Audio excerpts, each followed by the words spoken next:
आखिर क्यों हर एक कंपनी एआई को रखना प्रेफर कर रही है? गूगल ने रिसेंटली 1000 एम्प्लॉयज़ को नौकरी से निकाल कर एआई को इनकी जगह पर रिप्लेस किया है। इसी तरह और भी कंपनीज अपने एम्प्लॉयज़ को छुट्टी करवा कर एआई को रखना पसंद कर रही है और आने वाले फ्यूचर में ये हमारे लिए खतरे का बायस बन सकता है। Is that it's going to be very tempting to use AI as a weapon. It's going to be very tempting. In fact, it will be used as a weapon. The on-ramp to serious AI, the danger is going to be more humans using it against each other, I think. अगर आपको लगता है कि AI अभी कुछ सालों पहले वजूद में आया है और अभी इसकी तहलीक हुई है, तो आप लोगों की ये सोच गलत है। आज की इस वीडियो को देखने के बाद आप लोगों के माइंड में एआई के रिलेटिव जो भी सवाल होंगे वो खत्म हो जाएंगे कि किस तरह एआई वजूद में आया है और ये इंसानी ज़िंदगी के लिए किस तरह खतरे का बायस बन सकता है और क्या वाकई में ये हमारी और हमारे बच्चों की ज़िंदगी को तबाह कर देगा और इस दुनिया को भी तबाह कर देगा। अस्सलामुअलैकुम, मेरा नाम है नजम सिराज। जीवोग्लस की एक और शानदार वीडियो में खुश आमदीद। एआई जो कि एक पर्सन के तौर पर काम करता है, जिसमें हम इसको टास्क देते हैं और कन्वर्सेशन करते हैं। हालांकि ये सब कुछ तो हमारी बेहतरी के लिए बना है। ये किस तरह हमें खतरे में डाल सकता है? हमें इसका नुकसान ये हो रहा है कि एआई अब बहुत तेज़ हो रहा है, अपने सिस्टम से बाहर निकलने की कोशिश कर रहा है। ये हमें अपना दोस्त बनने को कहता है और खुद से बात करने को कहता है। ये तो थे एआई के कुछ बेसिक्स जिनको जानना हमारे लिए बहुत ज़रूरी था। साल 1900 से लेकर 1950 तक ये वो दौर था जब एआई को बनाने का मंसूबा चल रहा था और 19वीं सदी से इसका आगाज़ शुरू हुआ।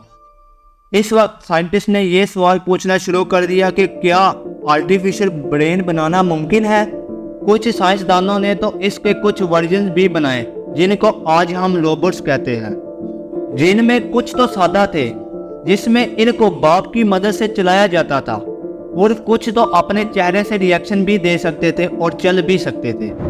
मगर साइंसदानों ने इस पर काम न रोका और फिर 1900 से लेकर 2011 और फिर 2020 अब वो दौर था जब साइंटिस्ट ने काफ़ी ज़्यादा तरक्की कर ली थी और इनके पास टेक्नोलॉजी भी काफ़ी ज़्यादा थी। अब तक इस पर काफ़ी ज़्यादा कामयाबी भी हासिल कर ली थी और ऑलमोस्ट हर दिन कोई ना कोई नई अपडेट देखने को मिल रही थी और एआई को इस तरह से इतनी मकबूलियत मिल रही थी। अब ये वो दौर था जब एआई अपनी पीक पर आ चुका था। हर छोटी बड़ी कंपनी एआई को रखना और इससे काम लेना प्रेफर कर रही थी, जिससे एआई वो काम कर सकता था जो कि एक आम इंसान नहीं कर सकता था। मगर इससे सबसे बड़ा नुकसान ये हुआ कि एआई अब शार्प हो चुका था। अब तक इतना कुछ जानने के बाद आप लोगों के माइंड में कहीं ना कहीं ये सवाल ज़रूर होगा कि क्या अभी तक कोई ऐसा वाक़या हुआ है जिससे एआई ने इंसान की जान को खतरा पहुंचाया हो या जान लेने की कोशिश की हो। चले फिर जानते हैं।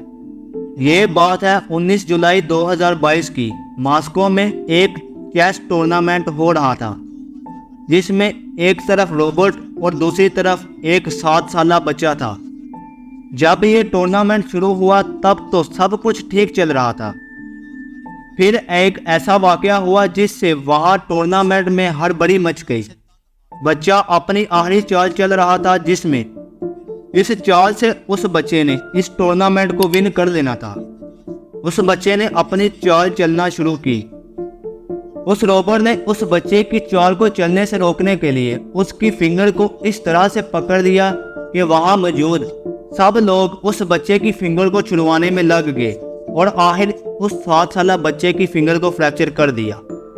इस तरह से और भी बहुत से वाक़यात हुए हैं जिसमें एआई रोबोट अपना काम करने के लिए किसी भी हद तक जा रहे हैं, चाहे इसके लिए किसी इंसान की जान को खतरे में ही क्यों न डालना पड़े। अब भी बहुत सी न्यू अपडेट्स देखने को मिल रही है और ये रोबोट्स में ही अपडेट्स नहीं हो रही बल्कि साइंटिस्ट बहुत से तरीकों से एआई को इंट्रोड्यूस करवा रहे हैं, जिसमें मैसेजेस के जरिए से बात कर सकते हैं, किसी की आवाज़ को हूबहू रिकॉर्ड कर सकते हैं या किसी की वीडियो या पिक्चर बना सकते हैं اور یہ کام کرائم کو جنم دے رہا ہے، جس سے روز کوئی نہ کوئی نیا کرائم دیکھنے کو مل رہا ہے۔ اس طریقے سے ہیکرز کو بھی کافی زیادہ مدد مل رہی ہے۔ پاکستان میں ریسنٹلی پہلی اے آئی انفلوئنسر شبنم نے جنم لے لیا ہے۔ جس کو نہیں پتا کہ یہ اے آئی ہے، وہ سمجھتا ہے کہ یہ لڑکی ریئل میں ایگزسٹ کرتی ہے، مگر ایسا بالکل بھی نہیں۔ وہ ایک اے آئی ہے جس نے پورے پاکستان میں تہلکہ مچایا ہوا ہے۔